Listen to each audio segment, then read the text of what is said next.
mchanga tunafanyaje. Hasa ni mambo ambayo kamati yetu ilikuwa inazungumza na wenye mradi huu wa bonde la mto Msimbazi kujenga hapa mradi huu wa Benki ya Dunia, tuwe pamoja katika fikra inayofanana. Wenyewe hawa wenye mradi huu wa bonde la Msimbazi hawa tumeonyesha uwanja wetu, wameshtuka. Walijua tu kama Yanga wanavyoomba kujenga ili eneo si eneo ambalo itakuwa ni eneo la kibiashara, eneo la mvuto. Tulivyowaambia kwamba uwanja wa Yanga ni huu, wenyewe wameshtuka.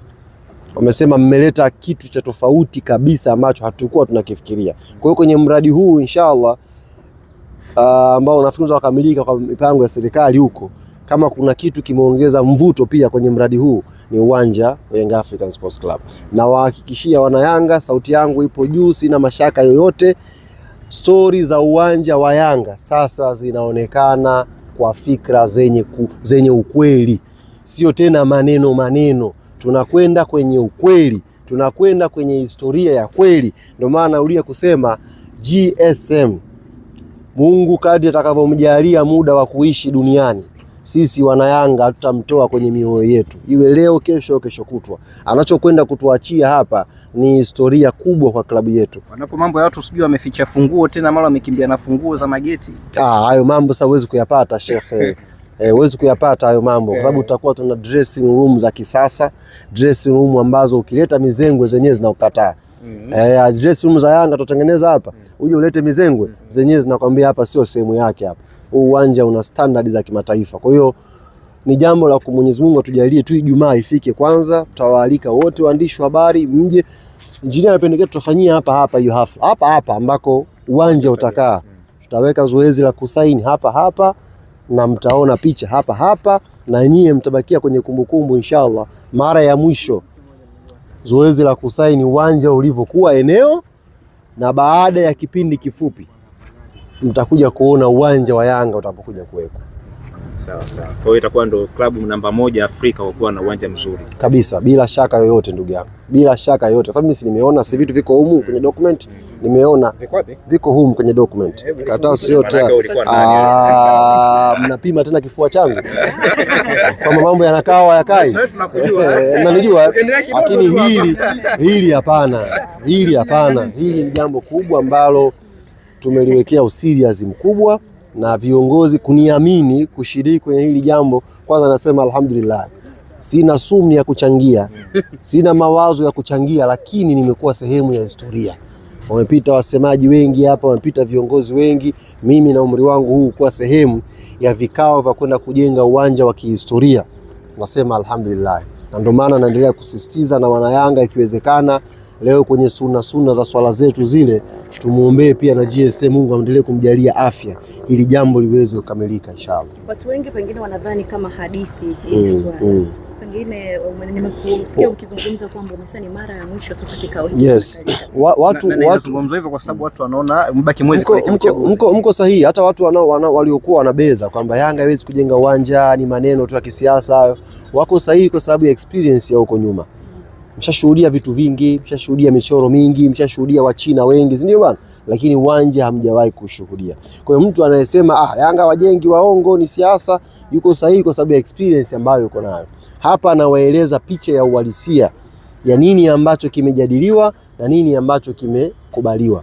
Mpaka napata nguvu ya kuambia hiki leo ndio kikao cha mwisho.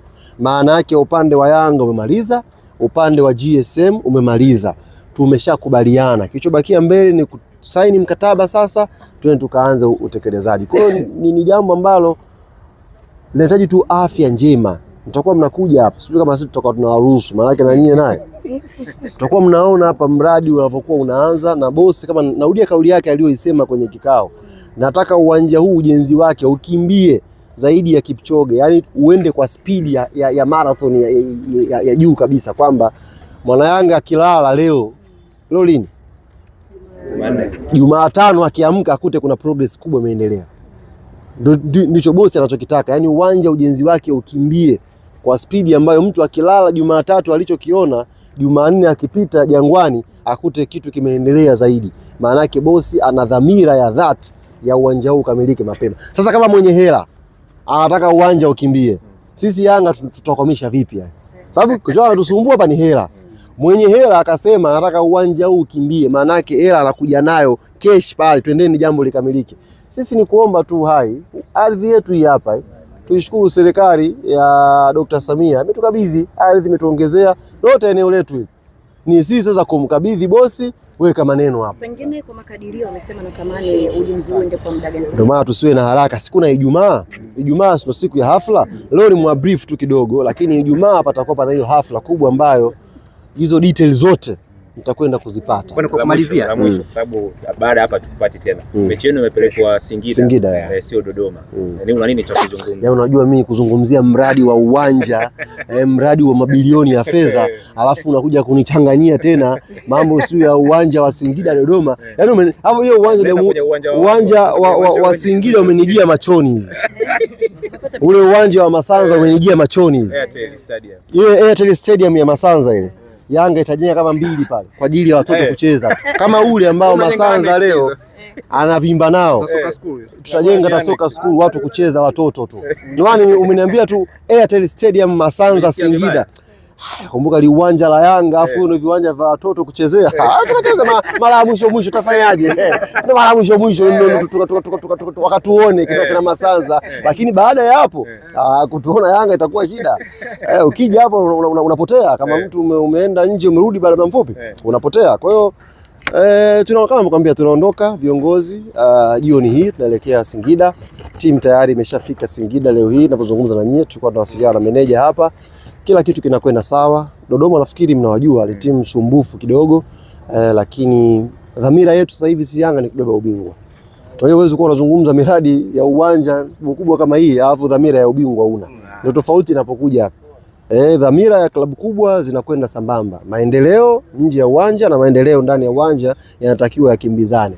Si ndio? Kwa hiyo dhamira yetu ni kuchukua ubingwa tena msimu huu. Na sasa hivi kila mwana Yanga ameshaona, hahitaji mimi kusema tuna vita kubwa kiasi gani kwenye kutetea ubingwa msimu. Kila mwana Yanga ameshaona. Kwa hiyo ni jukumu letu sasa. Mambo yanaonekana. Ni jukumu letu sisi kuungana kwa pamoja kwenda kuipambania timu yetu. Kwa hiyo wana Yanga ambao wako Dodoma, wako Singida, tafadhali twendeni kesho uwanja wa Airtel tukaisupport timu yetu tupate matokeo mazuri inshallah. Fine imeshakabidhi. Fine tumeshakabidhi. Mtendaji mkuu Andre Mtine amenitumia mambo kwa ushahidi. Mambo kwa ushahidi. Mambo kwa ushahidi. Mambo kwa ushahidi. Haya. TPLB 30 million mzigo upo. Fikiri mnaona umeshakwenda huo. Ndio mambo kwa ushahidi. TPLB 1 million kwa ajili ya Walter. Na ile manager mzigo wapo. Alafu Yanga bwana. Yanga Afrika. Jana tumetangaza milioni 31 na laki ngapi sijui ile.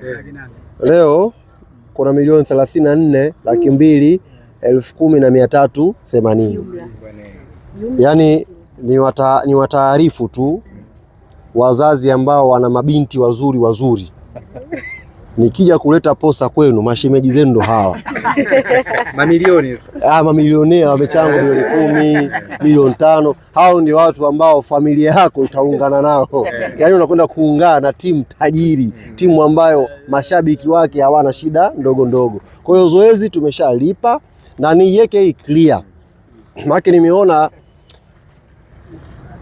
kuna mijadala mingi ikiendelea kuhusu michango ya Yanga. Kwanza, bodi ya ligi kupitia kamati yake ya uendeshaji imepitia ya matukio, imetoa taarifa ya kupigwa faini Yanga kwa maeneo ambayo tumekosea. Yanga tungekuwa wakaidi kwanza, tungekaidi hiyo adhabu tuliopewa. Lakini tunaheshimu mamlaka zinazoongoza mpira. Tumepitia, wametueleza makosa yetu, tumeyakubali. Baada ya hapo mashabiki na wanachama wakauambia uongozi kwamba hiyo faini tuachieni sisi. Na ndani ya saa 10 wakawa wameshakamilisha malipo yote ya hizo faini. Sasa mtu mmoja akaibua hoja anasema Kwa nini klabu haijalipa wamelipa wanachama? Nini msiwajibike nyinyi viongozi? Mtu ameuliza hivi asubuhi kwamba kwa nini klabu imelipa haijalipa wanachama. Kichwa chake sio nzuri Nimemuuliza. Wajibikaji wenu nyinyi. Nimemuuliza kwanza, ukisikia klabu ya Yanga wewe unajua nani huyo? Klabu ya Yanga ni Ally Kamwe? Klabu ya Yanga ni Engineer? Klabu ya Yanga ni wanachama. Kwa hiyo ukisema kwa nini klabu isilipe, hawa waliolipa ni nani sasa? Wajomba zako? Hao ndio wenye Yanga yao ndio wamelipa, si ndio? Unaposema kwamba kwa nini viongozi